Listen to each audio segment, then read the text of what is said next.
It's Fernando Ruiz Art. Hi everybody, thanks for tuning in. And we're looking at a cube that I've just drawn here in 2-point perspective. Let me tighten up some of these lines here. And I took away all of the construction lines, all of the reseating lines, just because I don't want them to get in the way of what we're going to do today. So for this video, what I want to do is I want to show you guys how to figure out a cast shadow in perspective. So if this cube were to be casting a shadow, how we draw that so that it is falling in the proper perspective and the consistent perspective as the cube itself. So we've got the cube all drawn out.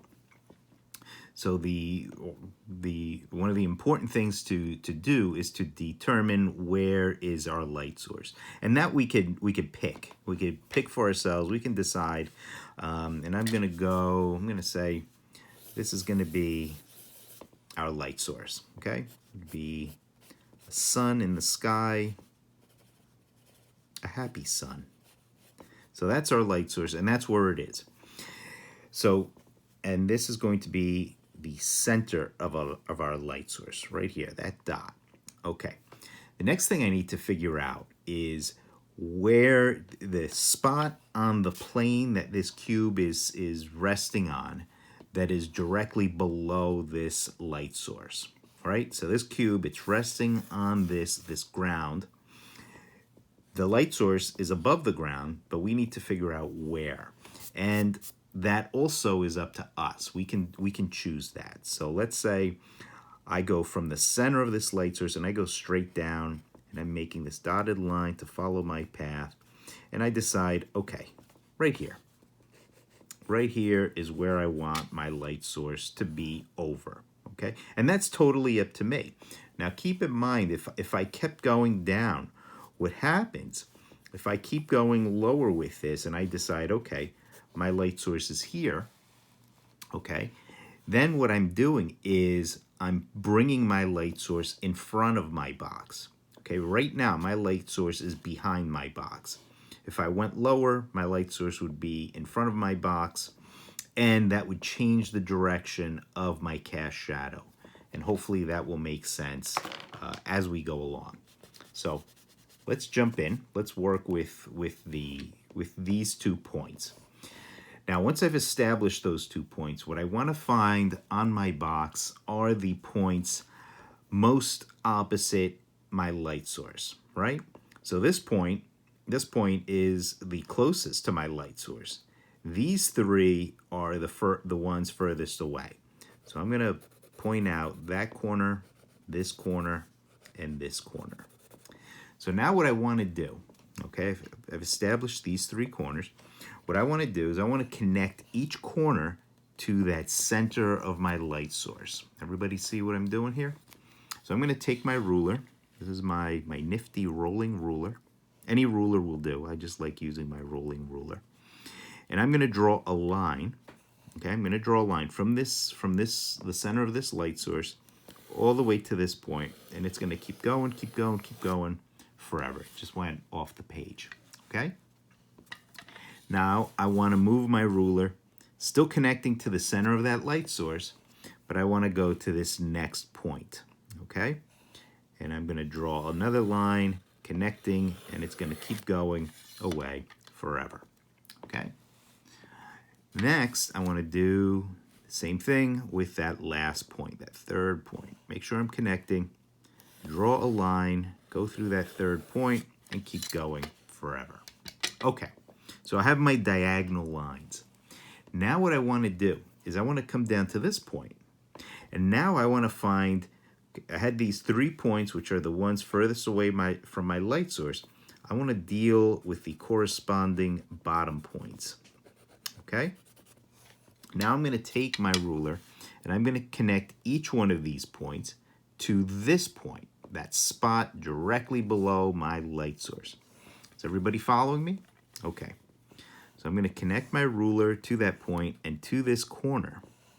And I'm going to draw a line, and it's going to keep going, keep going, keep going, keep going, keep going, until I hit the line that had hit the corresponding top corner of that corner that I just connected to. Does that make sense?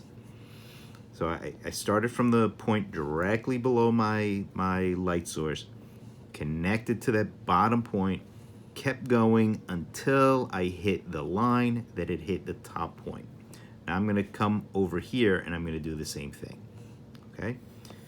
Start at that spot directly below my light source, connect to this point, keep going, keep going, keep going.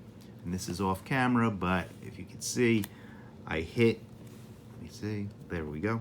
This is the line that directly had hit that point there. Okay? Now I want to do it one more time, and hopefully this won't go off the page, at least not too far. Oh, we just made it. Okay. I'm going to come back here, draw a line, hit that point, keep going, keep going, keep going. And I'm almost to the edge of my page here. Let's cheat a little. Let's get it in. There we go. Okay. So that point, those two lines intersect. These two lines intersect, and so do these two lines. Okay? So now what I want to do, okay, this is the payoff here. I want to connect that point to this point, and I'm going to draw a line. Then I want to connect that point to this point down here. Okay? And what this gives me, and I will fill it in, this is the shape of the cast shadow for this cube in perspective. Everybody see that? Everybody see how I did that? See? So that is a cast shadow in perspective. Okay. Let's do it one more time. Okay, so I've got another cube already made, so we don't have to go through the whole process again. And now this time, what I'm going to do, I'm going to pick my light source. I'm going to put my light source over here.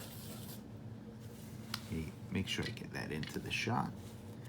My light source is over here. Find the center of my light source.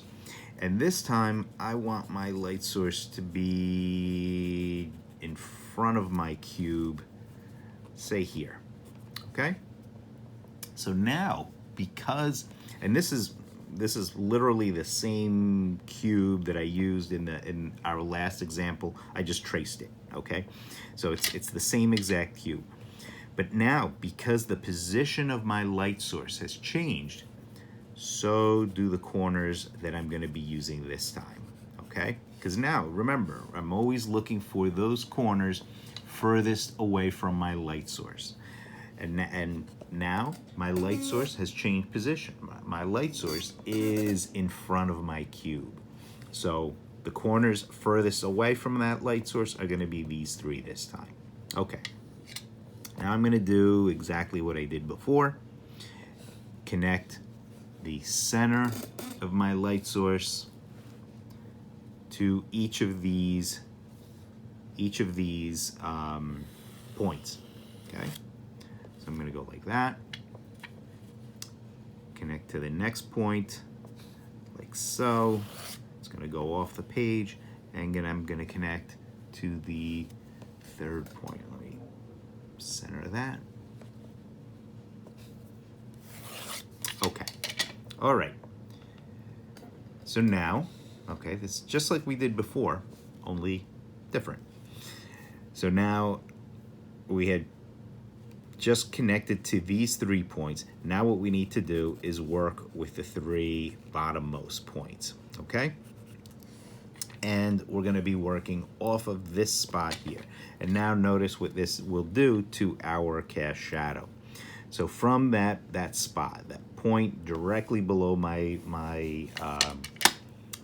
light source, from this point, I'm going to connect to this corner. And I'm going to draw a line that will continue to, until I hit that line which had touched the top point, okay? That's what I'm always looking for. The lines, for the lines which touch the top and bottom points to converge. Okay, now I'm gonna do the same thing. Again, connecting to that bottom point.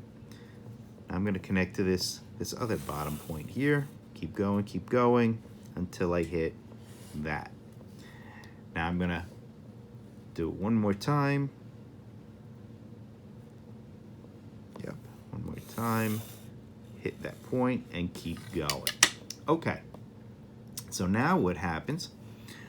Okay, those two lines connected, these two lines connected, and these two lines connected. So I just gotta now connect those points. This to this, and this to this.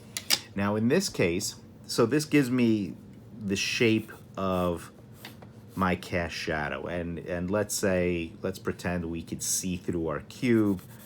This is the shape that I would be left with. Okay, that is the cast shadow for this particular cube under this particular light source. So you could see, okay, from the first cube that we did, notice where that light source, where that cast shadow is falling. Notice the shape of the cast shadow, the direction of it. And you can see by changing the position of the light source, it's got a big effect. It's got a profound effect. So that's why the position of your light source is one of the big decisions that you can make as an artist. And it is a decision that you, the artist, have. Okay, you, the artist, you have that power. I know sometimes when we study these techniques, these processes, we we think there's a formula for everything, but there are times when we can make choices. So I hope that made sense. I know whenever perspective is involved, this stuff can become a big jumble of lines. But I hope you guys understood. If you didn't, and if you have any questions at all, please let me know in the comments below. Let me know if you have any questions, any thoughts. I hope you enjoyed this video. I think I will be doing a part 2 to this, and possibly a part 3, because there is more to talk about here. So I hope you liked this. If you did, please click like. And if you have not subscribed, please subscribe. And don't forget to hit that bell so you're reminded of when I put up more videos, and I'm always putting up more videos. All right. Thanks for watching, everybody. I really appreciate all the support everybody's shown me. And as always, keep drawing. See you next time, everybody. Bye-bye.